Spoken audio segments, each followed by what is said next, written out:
Hello everybody, today we're going to be reviewing the SD60K juicer from AICOK. Pros, cons, and features of this device. It's got a close and open on the bottom and the top. This makes it so that the unit cannot be turned on unless you properly assemble it, which is a good safety feature. That way you're not going to damage the unit. Over here you'll see your on switch, neutral, and reverse switch. Give you a demo.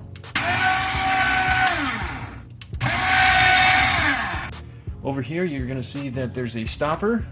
Amazing feature. I love this because with the other juicers that we've used before, it does not have a stopper. So this prevents the juice from coming out if you remove your container. So if you pull that out of the way, the juice will stay inside here and go up into the chamber here. And over here is where your material comes out. Other than that, you've got your little piston to ram your food down with. It does have a nice thick cable here, which is nice. So, you know, that plugs in well, and the unit is grounded. So this is a masticating juicer, so it produces much less noise than your centrifugal juicers do. So if you're looking for a quieter device, I do recommend this. It only spins at 60 rotations per minute, or 60 RPM, which also brings down the noise level. But not only does it do that, it also produces a higher quality and colder juice. So if you store your apples and fruits and vegetables in the fridge, the juicer does not heat them up during a friction process. So this also helps preserve the nutrition. It also comes with a 3-year guaranteed warranty from the company. All of the parts are BPA free. By having the larger mouth here available, it makes it much easier to cram larger items in, and the juicer is able to press it faster than the small standard PVC pipe style units. One thing I did notice between switching from the Hamilton Beach centrifugal juicer to the masticating juicer is that the pulp is much drier.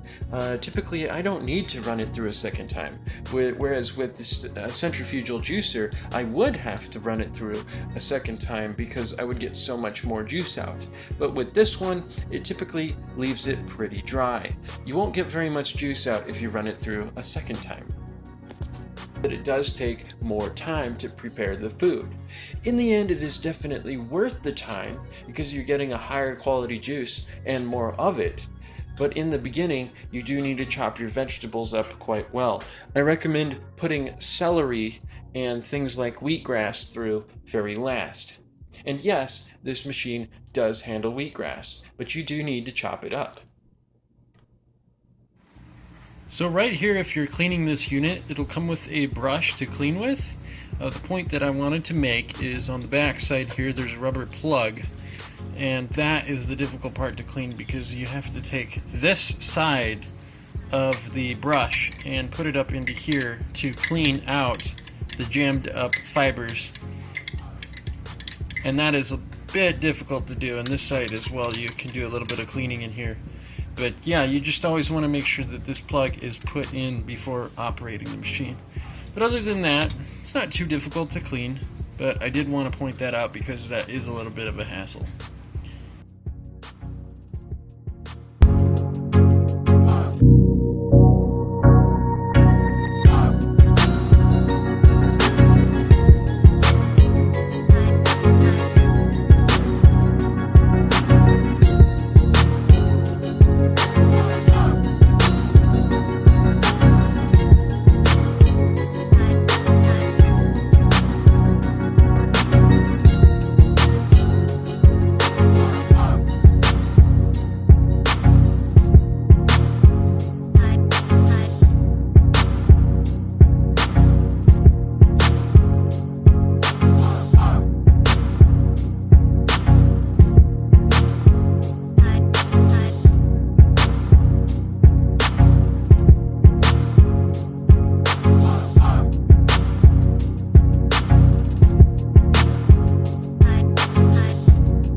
as you can see here, we have our beautifully finished ruby red drink ready to drink.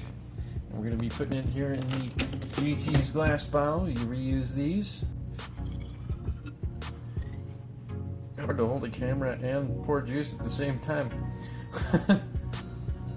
Bingo. And there it is, guys. Alright, there she is, our beautiful beverage. Thank you again so much, guys, for watching today. I appreciate it. Leave a like. Subscribe.